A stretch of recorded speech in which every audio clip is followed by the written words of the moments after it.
The 2026 F1 regulations are right around the corner, and people have been saying for the past year that they're not that innovative and they're going to ruin racing. But actually, if you take a closer look, they will actually improve racing. We will have better on track action.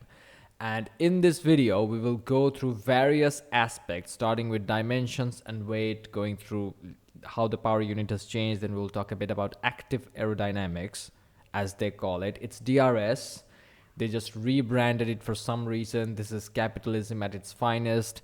Zero innovation, all style, no substance type of thing. Anyway, then the floor design is going to change, and then we will talk a little bit about the tires. And all of this will help us understand that the 2026 regulation changes, which will happen in a few months, in a couple of months really, are going to give us better racing until the teams figure out ways around it. So anyway, the first thing is dimensions and weight. The 2026 cars are going to be smaller, both in terms of length and width, and also they will be lighter, which means we will have more wheel-to-wheel racing through tighter sections of circuits like Imola. Hopefully, in Monaco, someone will lunge down the outside, not lunge down the outside, send it around the outside in turn one in Monaco. Hopefully, we will see some action in the streets of Monte Carlo because the cars are a little bit smaller, but I don't think they're substantially smaller, but they definitely are a little bit smaller to make room for more wheel-to-wheel racing. Not necessarily Monaco, because, Monaco is Monaco, but I am hopeful that Arvid Lindblad will at least attempt an overtake around the outside turn one in 2026. Big shout out to him. But usually in a lot of other tracks, such as, like I said, Hungaroring, Imola, those two come to mind. Zandvoort is not going to be on calendar for a couple of years. Recently they announced. But anyway, there are a lot of tracks which are narrower. And in those tracks, in those sections of track, it will be better and it will be easier for the drivers to have wheel-to-wheel battles. The streets of Saudi Arabia, Jeddah, that's that's also a narrow circuit. Not a lot of racing usually happens, but yeah, I think with this we will see more competitiveness. Drivers will be more comfortable sending it around the outside and sticking with their rival through a section of track until they get a better overtaking opportunity. It'll be like the good old days. We move on. The next thing is the power unit, and this is the most interesting part because of the ratio of the power differential. I couldn't find a proper image for the 2026 power unit, so it was like the layout of how the energy differentiation works. It's just a nerdy thing. But anyway, the point that I'm trying to make is in the 2026 Formula 1 cars, the power is almost 50-50 divided between the engine and the internal combustion. Engine is the internal combustion engine unit, and the battery power is what I'm trying to say. So earlier in the turbo hybrid era, it was more on the engine to deliver the driver the necessary power to go racing.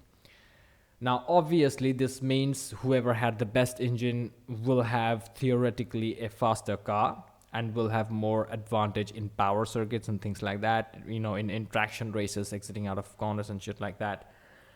But now, with the engine power much more balanced, I think it's going to bring the field closer. And also, and this is probably a stupid thing to say, but I'm going to say it anyways because I've said a lot of stupid things in the past. The thing is, I don't think other power unit manufacturers are going to struggle that much against Mercedes. I simply do think that. Because Red Bull powertrains, for example, they're coming back to Formula One with Ford for the first time. Ford is entering, again in Formula One. Ford was in F1 in the 70s, I think.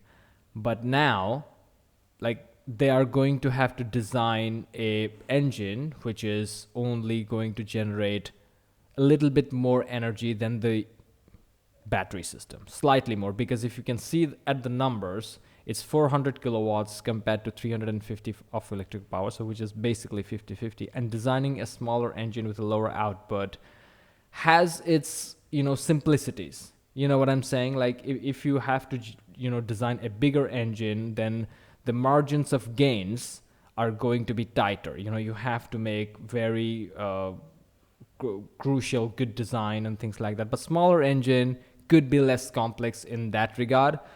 I know what I said is completely stupid and it doesn't make sense, but in my absolutely simple mind, where I don't understand engine design, I don't know anything about it, I think designing an engine, a smaller engine, is relatively simpler compared to designing a big, powerful engine. Because in a big, powerful engine, you have to worry more about cooling, you have to worry more about system integration, you have to worry more about how the engine is placed for weight distribution, how the engine is placed in the chassis for better weight distribution. A smaller power unit kind of gives you a little bit of flexibility in that regard. The weight distribution becomes simpler, the heat generated by the power unit is going to be lesser, so the cooling, designing the cooling areas and the cooling components is going to be relatively simpler as a result of that. So there is also no MGU edge because it's not relevant for road, so they stripped it out. But anyway, the point that I'm trying to make is that the engine, the dominance of the engine is not going to be there. And obviously for like Mercedes are going to be the favorites because they have absolutely nailed the turbo hybrid era. But that doesn't mean that like these small engines cannot be manufactured well by Ferrari or freaking Ford themselves. They very well might go and turn up with an amazing piece of equipment. The second aspect is obviously the electric power, and basically how the electric power is what's it called? Not executed, but like deployed. The power modes. So the power modes, I think I have talked about it in a different slide. If not, I'll revisit this one. But the electric power will also play a critical role in terms of improving the competitiveness. The first thing it will do is it adds a video game element to it, how you manage it, how you harness it. And also in partial throttle, you can charge the electric power. There was a video on YouTube about it from a listener. Big shout out to him. So electric power is going to play a big role. It is going to add a video game element to it. Plus, I think more or less engines are going to be the same. I genuinely believe the engines are going to be the same because Alpine is not manufacturing engines. Mercedes engines are going to be slightly more power efficient. Probably, but we never know. Maybe they will even more power efficient with the more distribution to electric power. If that is the case, then nobody really has a chance. But at the same time, I think there are some simplicities related to designing a smaller engine. So that is that. So power unit, good decision. This is going to improve racing. We move on. Active aerodynamics, or DRS, right? So I don't really understand why they renamed it. The only thing is instead of only being in the rear wing, now it's in the front wing as well. Like that's literally is what active aerodynamics is. And it's DRS. It's you can use it in specific parts of the track, in straights and in corners. It's gonna be different. But I think, this is something that I guess we will know when the races begin. But I think there will be more areas of the track in which you can activate the low drag mode, right? The low drag mode, or like the DRS open, as we used to know it.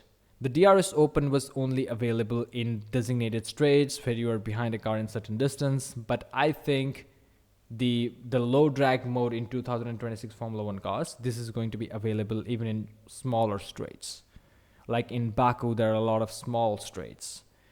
So maybe there it will be available. And then the cornering mode will pretty much be normal. But I think the low drag mode is going to be something that will be available more throughout the track. And it will be a matter of driver confidence about where they want to deploy it. So this is again another area in which the 2026 F1 regulations are going to improve the competitiveness. If it is onto the driver, where they have more downforce, where they have less downforce and more freedom to tweak it around the circuit rather than only just long straights, which is what we used to have, then I think it is going to be a much better showcase of skills.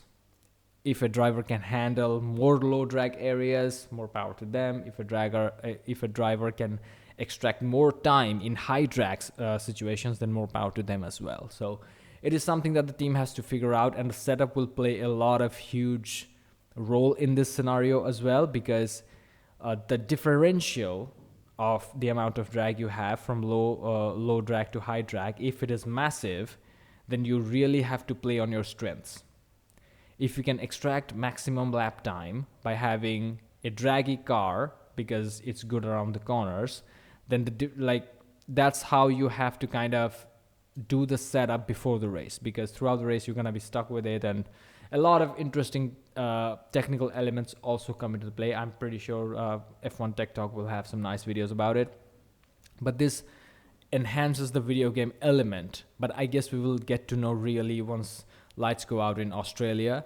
There we will get to know how this active aerodynamics is accessed by the drivers. Is it more freedom, or is it only again like designated zones? If it's just designated zones, then it's going to take away all the fun.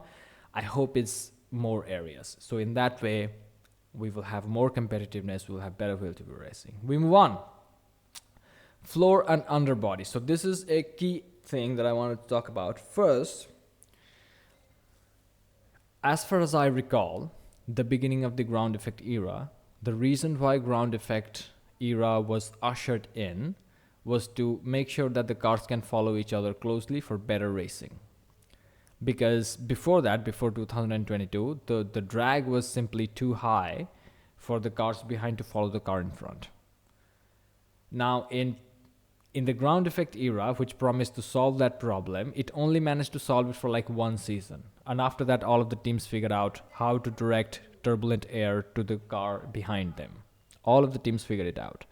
Now, the simplified floor design, the geometry, and the small diffuser, and whatever it is, in 2026 F1 regulations, maybe for one season or 2 seasons, they will allow close following, close racing. But then after that, I'm pretty sure the teams are going to figure out a way to direct the turbulent air towards their rivals. I'm pretty sure they can do that. And a few other changes as well. You know, they have changed the mud flap, like the mud guard around the wheels. It's not going to be there.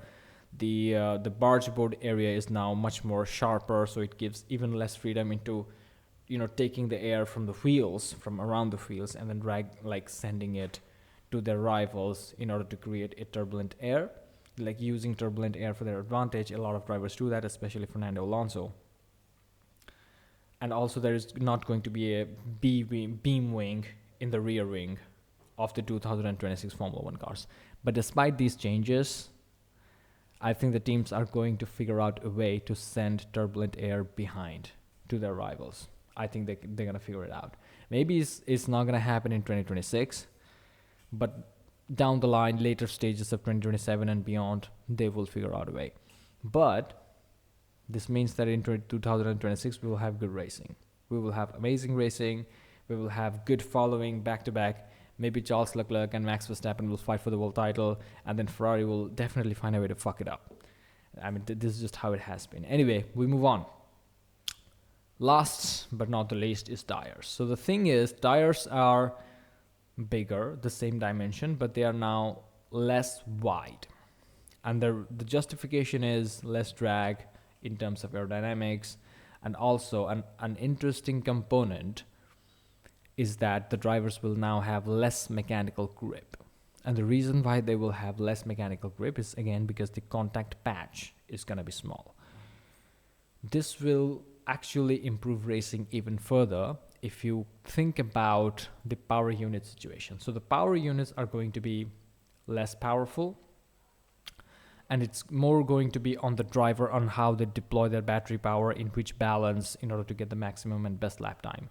The same, if you combine this with the fact that the tires are going to have less mechanical grip, then it becomes very important to find the right amount of torque to send it to your rear wheels so the tires don't spin around, right? So if the mechanical grip is more, then obviously you can just send it. Obviously the engine was more dominant, you can just control it with throttle.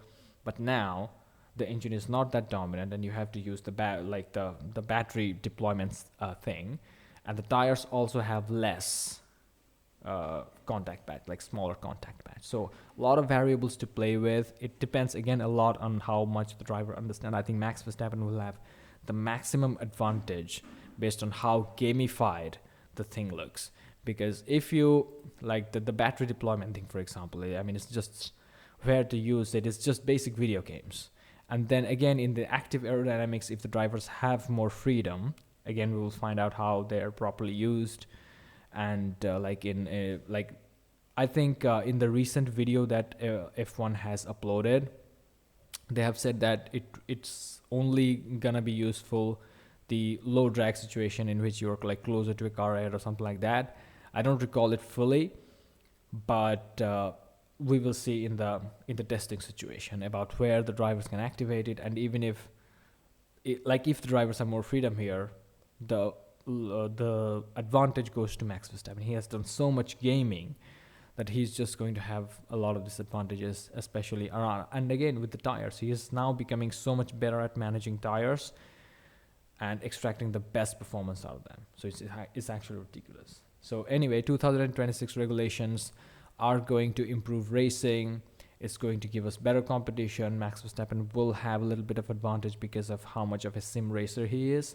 But then again, if Ford fucks it up in the engine department, then there's nothing much you can do. Thank you for watching. Like and subscribe, and I'll see you in the next one.